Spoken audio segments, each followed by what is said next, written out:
தமிழ் திரைப்பட தயாரிப்பாளர்கள் சங்கம் கடந்த சில வாரங்களாக பல அதிரடி முடிவுகளை அறிவித்து வருகின்றனர். நடிகர் விஷாலை வைத்து படம் எடுப்பவர்கள் தயாரிப்பாளர் சங்கத்தை கலந்து ஆலோசித்துவிட்டு படம் தொடங்க வேண்டும் என சில தினங்களுக்கு முன்பு அறிவித்தனர். அதே போல நடிகர் ரஜினிக்கு எதிராக ஒரு அறிவிப்பை வெளியிட்டிருக்கின்றனர். வேட்டையின் படத்தை தடை செய்ய சொல்லியிருக்கிறது.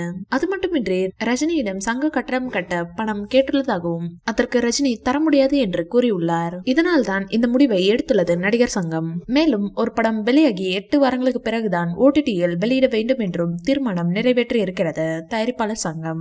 அது மட்டுமின்றி பல படங்கள் ரிலீஸுக்கு தியேட்டர் கிடைக்காமல் முடங்கி கிடக்கின்றன. இந்த நிலையை மாற்ற புது விதிகள் வகுக்கப்பட இருக்கிறது. அந்த விதிகள் நடைமுறைக்கு வந்த பிறகு புது ஷூட்டிங் தொடங்கலாம் என்பதால் வருகிற 16ஆம் தேதி பிறகு புது படங்கள் எதுவும் தொடங்கக்கூடாது. நடிகர்கள் சம்பளம், தொழில்நுட்ப கலைஞர்கள் சம்பளம் கட்டுக்கடங்காமல் சென்று கொண்டிருக்கிறது. அதை முறைப்படுத்த வேண்டியிருக்கிறது.